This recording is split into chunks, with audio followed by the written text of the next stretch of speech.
Welcome to the first lesson in Chapter 3. You should have page 157 in front of you. If you do not, pause the video. Did you know that you can make four number sentences with just 3 numbers? I'm going to put up on the screen 3 numbers in a triangle. The biggest number is at the top. There are 2 smaller numbers located at the bottom of the triangle. With these 3 numbers, you can make 4 number sentences. Let me show you how this works. 2 number sentences can have multiplication. 2 number sentences can have division. A division symbol is made with 2 dots and a slash between. My goodness, look at all those blanks. All those blanks will be filled with just 3 numbers. Just for fun, let's look just above the number 18. We should be looking for 1 or 3 numbers. And I'm talking about the number 18 on the multiplication chart. So see if you can find the number 18. And I'm going to point it out for you. Let's look just above that number. What do you see? The number 6. Now looking to the left of 18, we should find 3. Yep, there it is.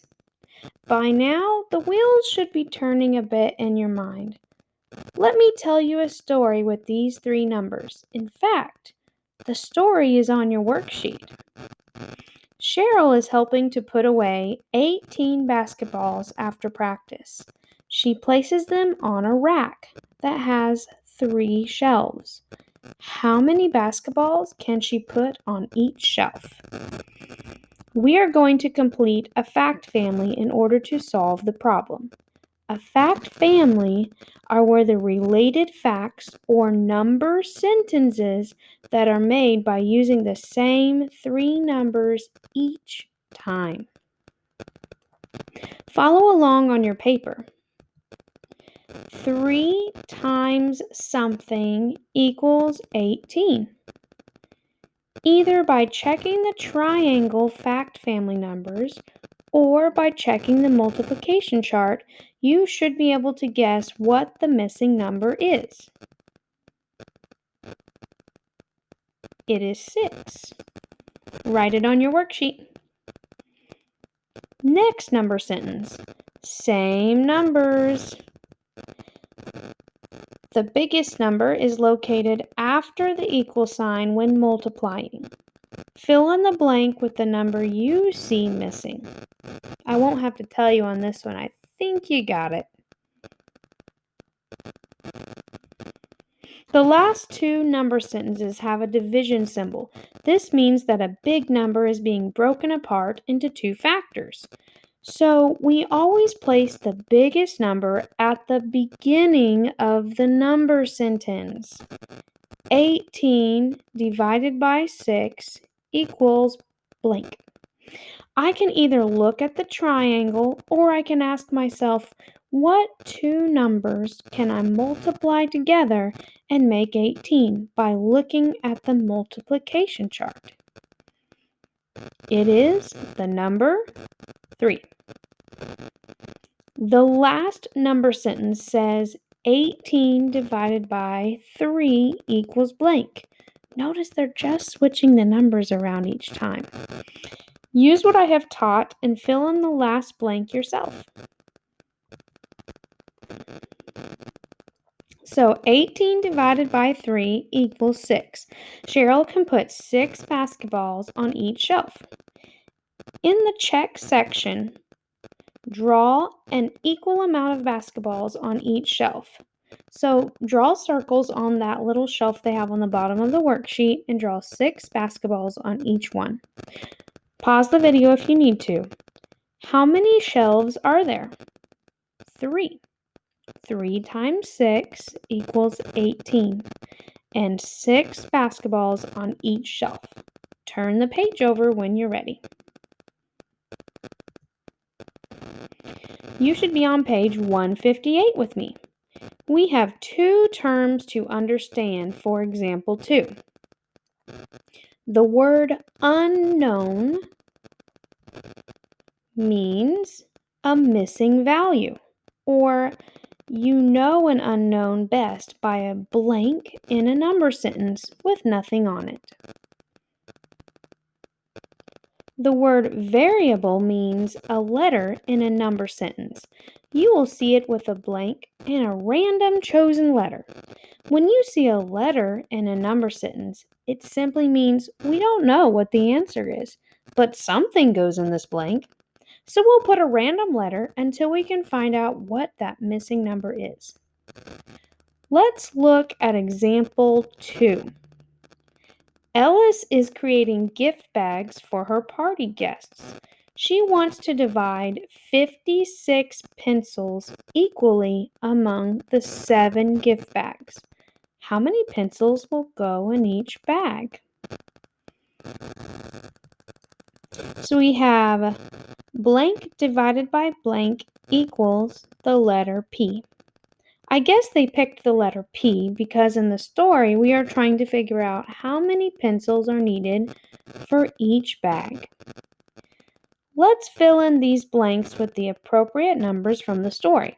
We know there are a total of 56 pencils, and we are breaking them apart into groups. So the big number 56 goes in the first blank. We know there are 7 gift bags, so we will place that number in the second blank. How can we solve this with our multiplication chart? We should be asking ourselves, what number times 7 equals 56? 56 will be found in the color part of the multiplication table. Pause the video and see if you can come up with the right answer. It should be 8. Fill in each blank with an 8 for example 2. 8 is the missing number for the variable P, or the letter P. Same thing. All right, guided practice number 1. Complete the fact family for 8, 9, and number 72. So you're going to place the biggest number at the top of the triangle and the 2 smaller numbers at the bottom corners of the triangle. Use the triangle or the multiplication chart to fill in the blanks with the 4 number sentences. Remember, when dividing, the biggest number goes first. Pause the video. Number 2, divide. Use a related multiplication fact. When looking at 48 divided by an unknown equals 6, we need to use a multiplication chart to solve. Look under the factor 6 and find 48. When found, look to the left and find the second factor. Place the answer in both blanks and do the same for number 3. Pause the video.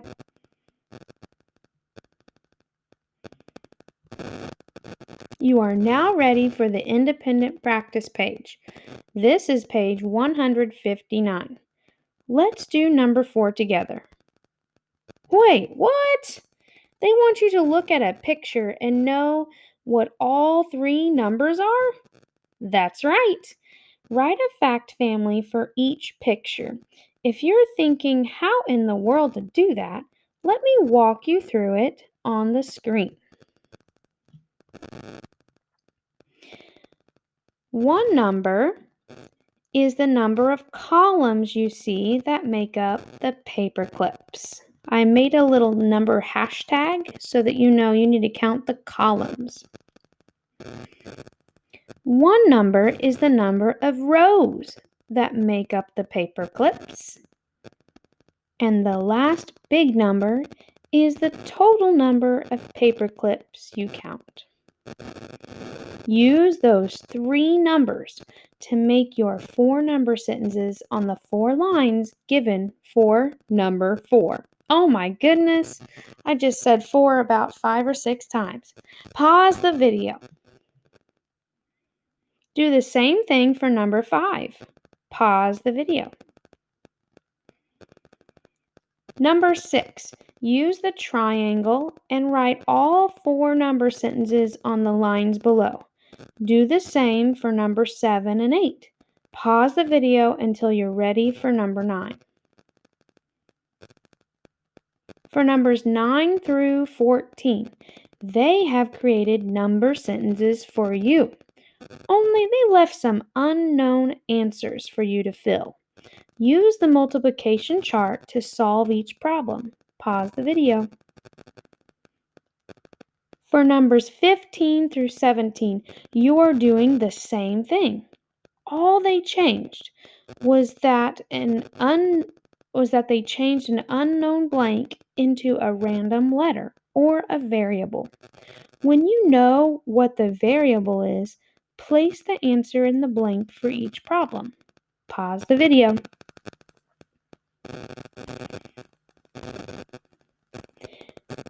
Now turn to the back side of the worksheet, page 160.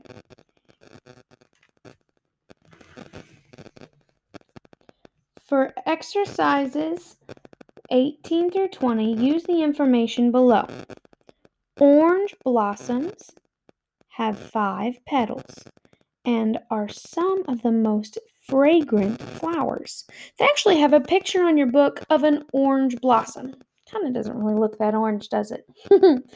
But if you are near them, you could have a beautiful fragrant smell coming from these flowers.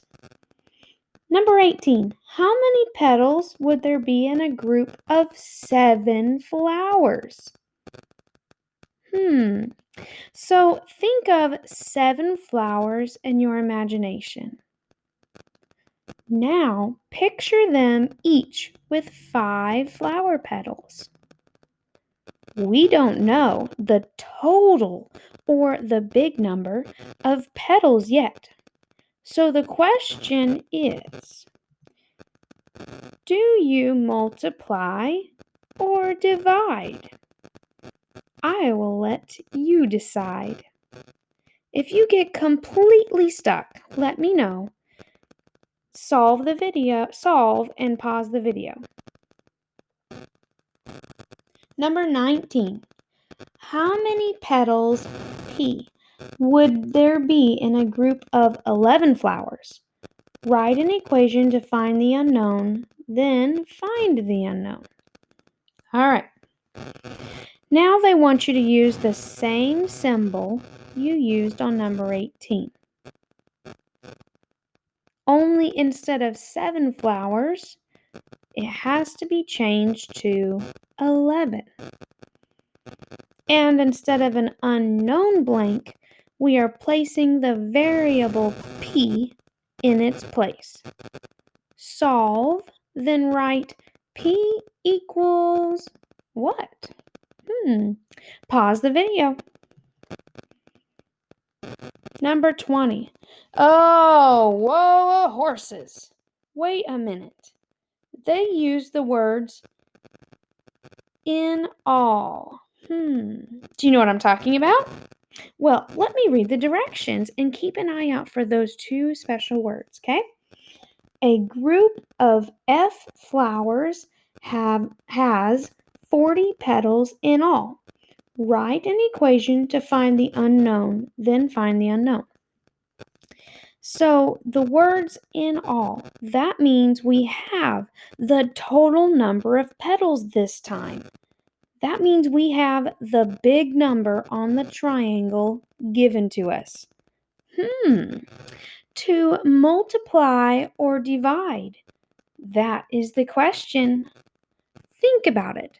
Then write your number sentence with the variable F. Solve, then write F equals what? Pause the video.